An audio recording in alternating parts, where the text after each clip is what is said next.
40 Democrats sent a letter with one request. Also, what they're currently doing about the stimulus package and the two main reasons they are citing for why the stimulus package needs to be passed immediately, and the looming deadlines they have coming up relatively soon. And lastly, what the Biden administration is doing about unemployment benefits. I'll give you a little hint, making them easier to get. I have all the information for you in this video. Let's get into it right now. But if you're new here, or if you haven't done so yet, make sure to subscribe by hitting that button right down below the video, as I'm here for you every single day with all the latest updates that we need to stay tuned about, because things are changing very rapidly right now, and we want to keep a pulse on everything going on so that anytime something comes out that we could take advantage of, whether it's benefits, money, programs, or anything else, I'm right here with all the details, letting you know exactly what to do and how to grab these benefits or whatever else may come up. So again, thanks so much for joining me. Join the community if you haven't done so yet by hitting that subscribe button right down below,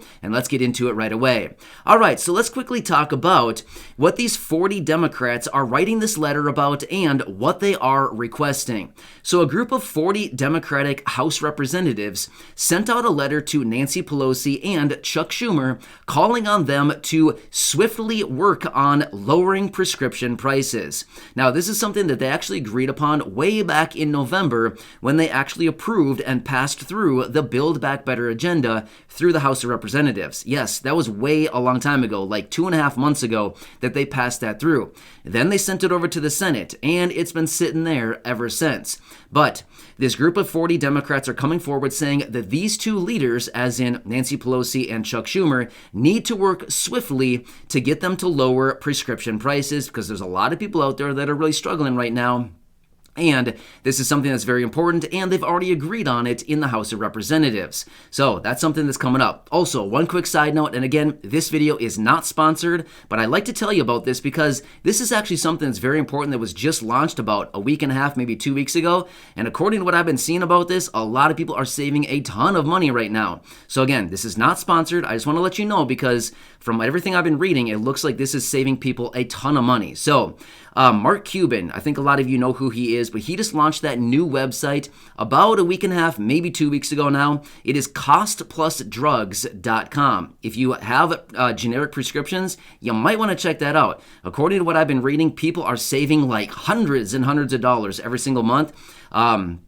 I mean, seriously, so many stories out there. Somebody might have been paying like $200 on something, and now they're paying like $27 for the same prescription. So you might want to check that out. But again, just want to let you know, I'm trying to do whatever I can to help save everybody some money right now and get some more money in your pockets. All right, let's quickly talk about what the Biden administration is doing right now as far as helping out these unemployment benefits and ultimately making it easier to get these benefits. So the whole situation that started back in early 2020 and into 2021, there was millions and millions of people drawing on unemployment benefits. However, according to the statistics, there was a large percentage of people, like a huge percentage of people, that never even got unemployment benefits simply because they started through the process, they didn't maybe know how to navigate through, or maybe they came up with some questions and things like this. It was just a very cumbersome process. It was very difficult for a lot of people to get through, and ultimately they didn't apply or they didn't get their applications accepted. Therefore, they never got the benefits that they actually should have been getting the entire time. So there were millions of people that should have been getting hundreds of dollars every single month from unemployment benefits that unfortunately never ever received them. And there was also the group of people that never even applied because they didn't realize that they were eligible to receive them. So with all that being said, they're now going to be spending billions of dollars to actually shore up these programs, the unemployment system, because these are very out-of-date systems according to the research that I was doing on all this. And they're saying that they're sending billions of dollars out to get these systems back up to date so that in the event something like this happens again, that all these people, millions of people, will not be left out and having to fend for themselves essentially during a time that was very, very difficult and honestly still is really difficult, right?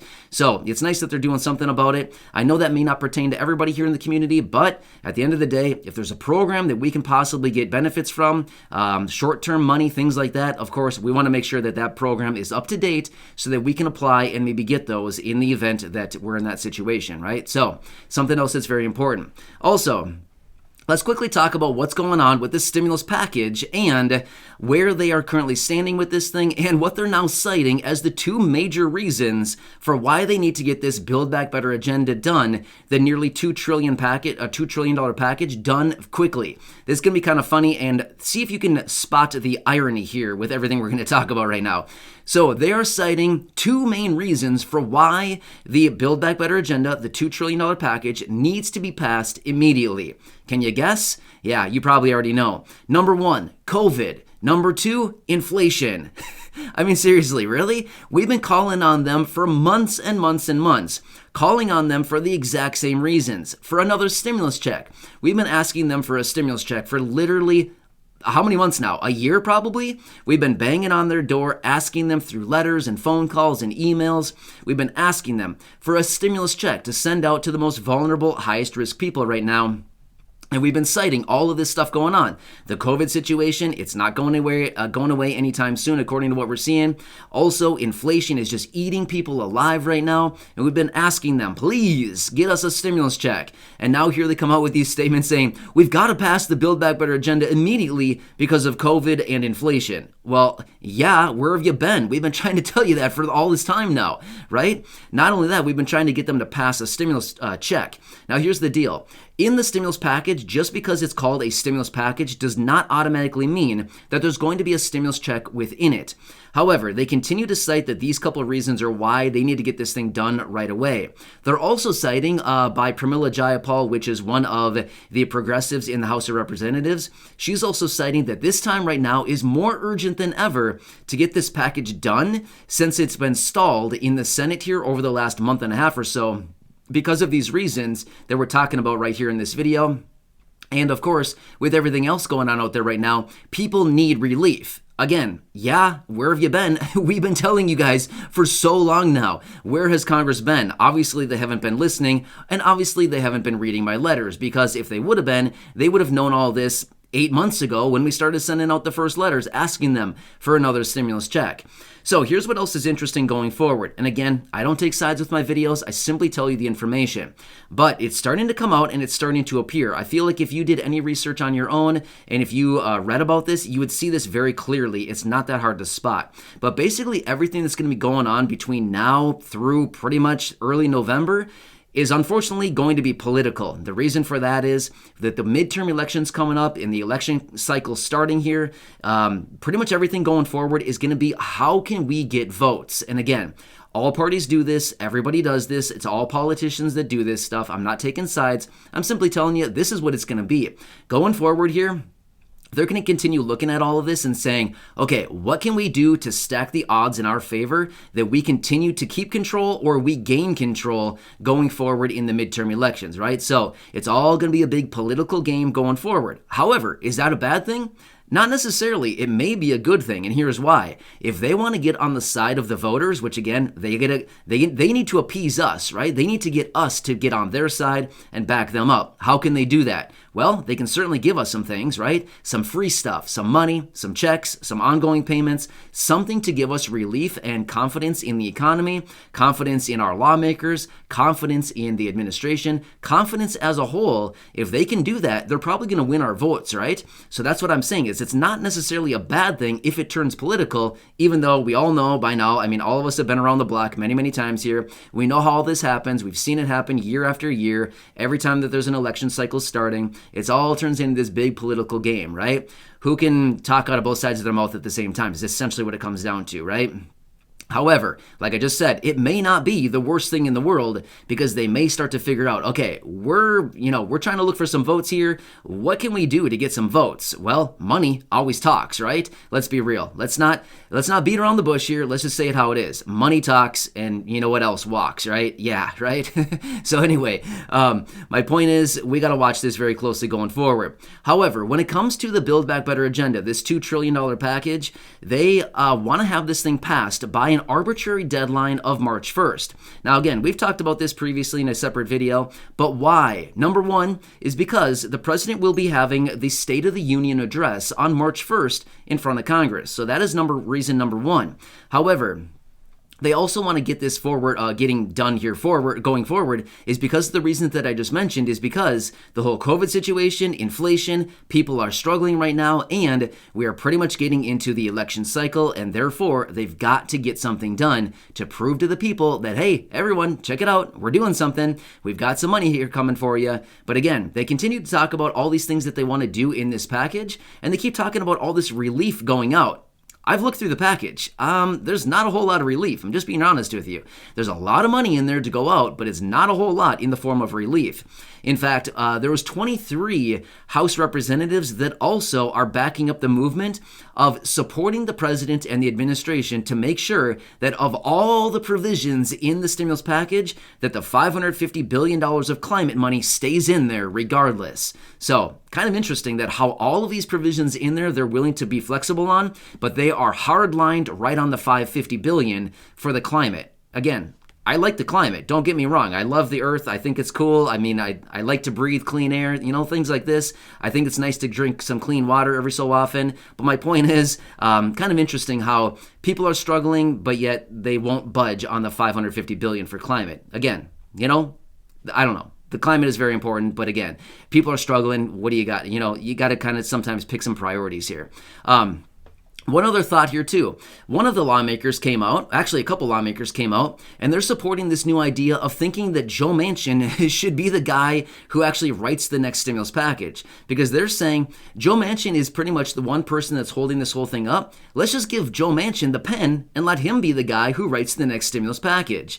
So I don't think that's going to be the case, but Joe Manchin certainly is one of the people who is negotiating out the parameters of this next stimulus package. So a lot going on, as you can probably tell here.